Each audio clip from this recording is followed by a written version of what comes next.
Assalamualaikum dan selamat sejahtera. Dalam video saya pada kali ini, saya akan menerangkan kadar tindak balas yang ditunjukkan pada graf. Bila kita membuat satu tindak balas, antara perubahan yang dapat diperhatikan ialah perubahan pada isi padu gas yang terbebas, atau ini hasil tindak balas atau kita boleh tengok pada pengurangan jisim bahan tindak balas.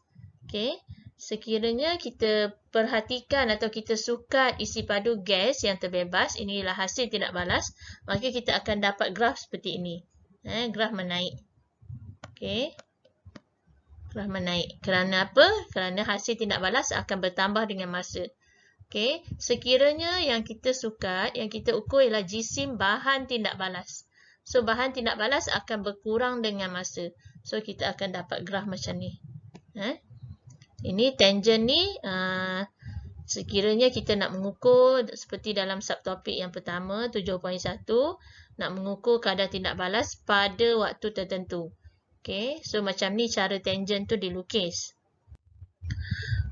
Katalah kita dah pun tengok sebelum ni, dalam video sebelum ni, ada 5 faktor yang mempengaruhi kadar tindak balas. So, bila kita ubah faktor tersebut, so kita akan dapat graf bagi tindak balas tu berbeza, graf kecerunannya. So, apa yang ditafsirkan daripada graf yang sekiranya kita dapat macam ni? Sekiranya ada graf macam ni yang ditunjukkan dengan graf berwarna biru dan satu lagi graf yang berwarna merah. Apa maksud graf yang berwarna biru ni? Maksud graf yang warna biru ni ialah kadar tindak balas tinggi. Jadi kecerunannya tinggi. Graf berwarna merah menunjukkan kadar tindak balas rendah. Kerana apa? Kerana kecerunannya yang rendah. Ini beza kalau ada dua graf yang macam ni. So, graf ni boleh kita bahagikan kepada dua. Bila hendak mentafsir graf, kita boleh bahagi kepada graf pada dua bahagian. Satu bahagian ialah bahagian hadapan ni. Dan satu bahagian lagi ialah bahagian yang mendatar ni.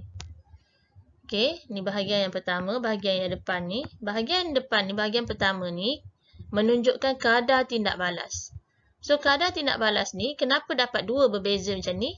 Kerana dipengaruhi oleh 5 faktor yang mempengaruhi kadar tindak balas. Faktor apa? Faktor saiz bahan, faktor kepekatan, suhu, tekanan bagi bahan tindak balas yang melibatkan gas semuanya, dan mangkin, kehadiran mangkin. So, bahagian graf yang bahagian pertama ni dipengaruhi oleh 5 faktor ni. Sekiranya suhu tinggi, macam mana graf dia, kadar lebih tinggi. Manakala bahagian yang kedua ni, bahagian di mana graf ni mendatar, ini dipengaruhi oleh bilangan mol.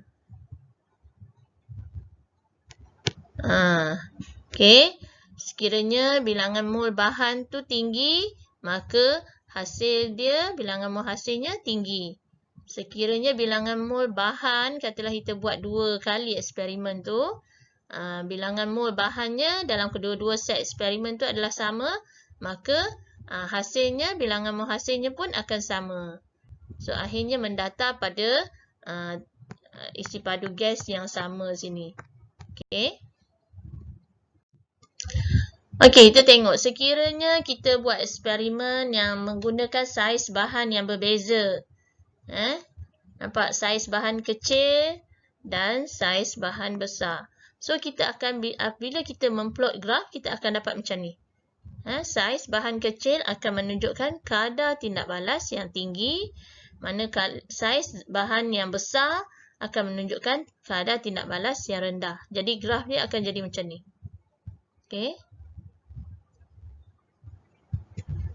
Ni contoh soalan. Kita ada apa sini? Mana kita tahu saiz kecil ke saiz besar? Kita ada serbuk. Kataan serbuk ni menunjukkan saiz yang kecil dan ketulan menunjukkan saiz yang besar. Dengan syarat apa? Dia punya jisim dia dimalarkan.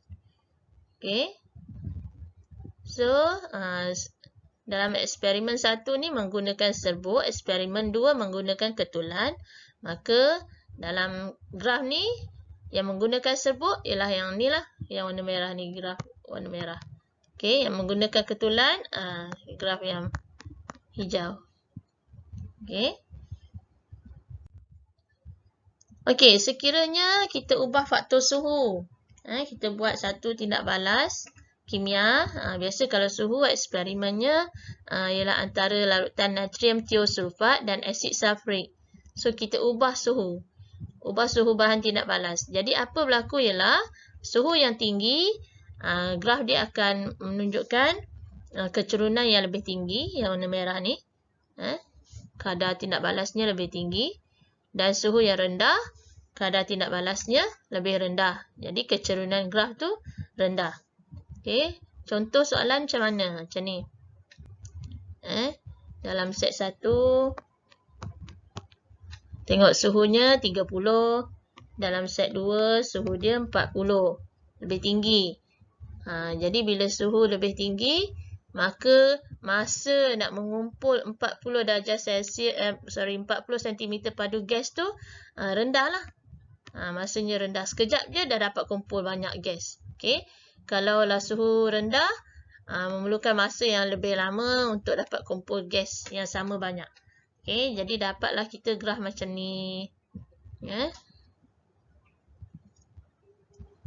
Ini eksperimen 1.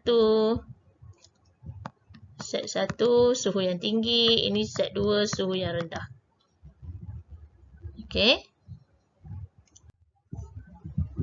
Okey, sekiranya faktor kepekatan atau tekanan kita gunakan.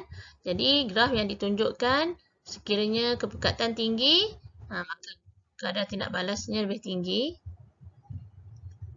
Sekiranya kepekatan rendah, maka kadar tindak balasnya rendah. Okey. Jadi, contoh soalan dia, contoh eksperimen macam ni. Eksperimen 1, kalau kita tengok kepekatannya tinggi. Macam mana kita nak tahu yang mana satu kepekatan ni? Ni. Unit dia mol per desimeter padu. Itu ialah unit bagi kepekatan. Eksperimen 1, kepekatan dia ialah 2 mol per desimeter padu.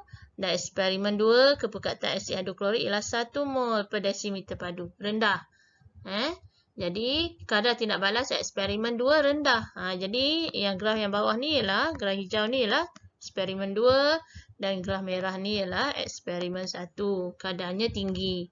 Jadi, kalau kadar tinggi macam tu ditunjukkan pada graf.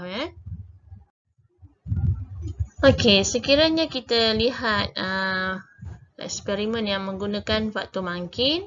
Dengan kehadiran Mangkin, kadar tindak balas akan jadi lebih tinggi. Tanpa Mangkin, kadar tindak balas rendah. Jadi, kalau kita beri contoh soalan macam ni, set 1 nampak ada Mangkin. Set 2 tak ada Mangkin. Jadi, bila kita lukis graf nanti, dapatlah set 1 tu kadar tindak balasnya tinggi. Yang warna merah ni, graf bagi set 1. Graf bagi set 2 akan rendah lah macam ni. Tanpa Mangkin.